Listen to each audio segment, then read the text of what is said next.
Today's psalm includes an allusion to a creation myth that was common among ancient Near Eastern societies, but is not part of the Bible's own creation stories in Genesis. So it's worth asking, what's up with that? Hello, I'm Stuart Baskin, pastor of First Presbyterian Church of Tyler, Texas, and this is your daily devotional for Wednesday, October 9th, 2024.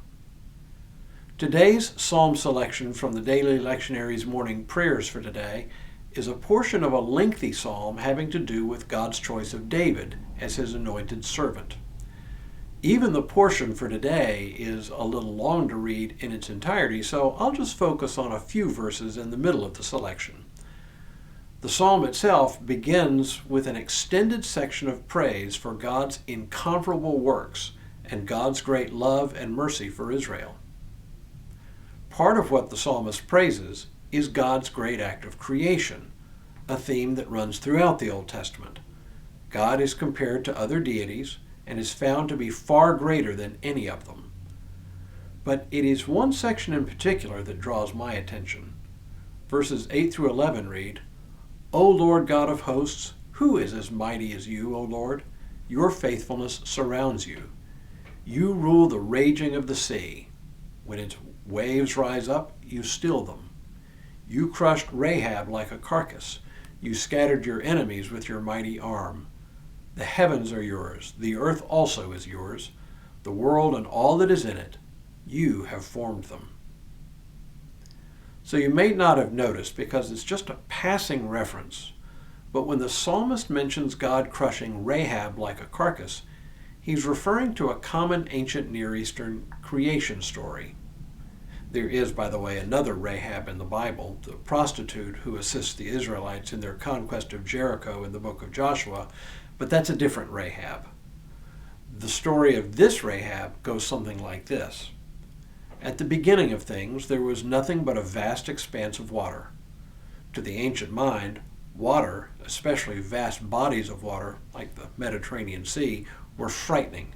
They symbolized the forces of chaos. One of the things that the ancients feared about the waters were sea monsters, both real and imagined. One of those sea monsters came to personify the chaos of the primordial waters, Rahab.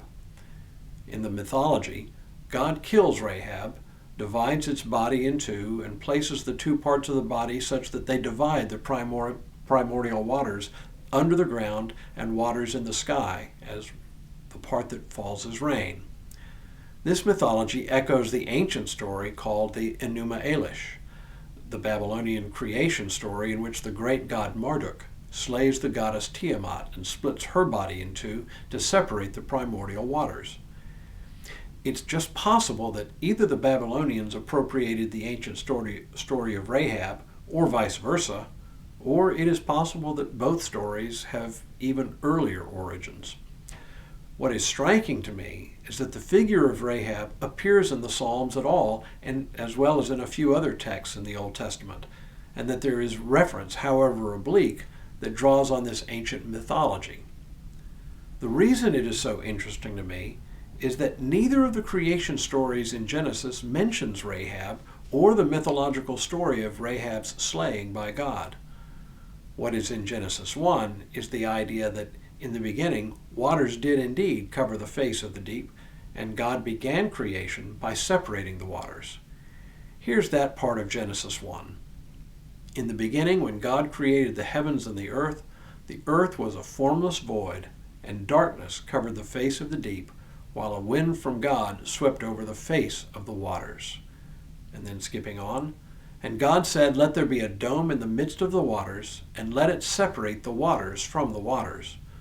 So God made the dome and separated the waters that were under the dome from the waters that were above the dome. And it was so. God called the dome sky, and there was evening and there was morning, the second day. And God said, let the waters under the sky be gathered together in one place, and let the dry land appear. And it was so. God called the dry land earth, and the waters that were gathered together he called seas. And God saw that it was good." This really does echo the ancient myths, but it doesn't include Rahab. So what gives? Why the mention of Rahab elsewhere at all, and what are we to make of the similarities and differences between the biblical story in Genesis 1 and the common mythology that included Marduk and Tiamat? The mention of Rahab serves to underline God's power over the forces of chaos. Doesn't sound like a big deal to us, but it was in the ancient world. The fact that God defeats chaos underlines the fact that not only is God powerful, but that God is a God of order. That's big.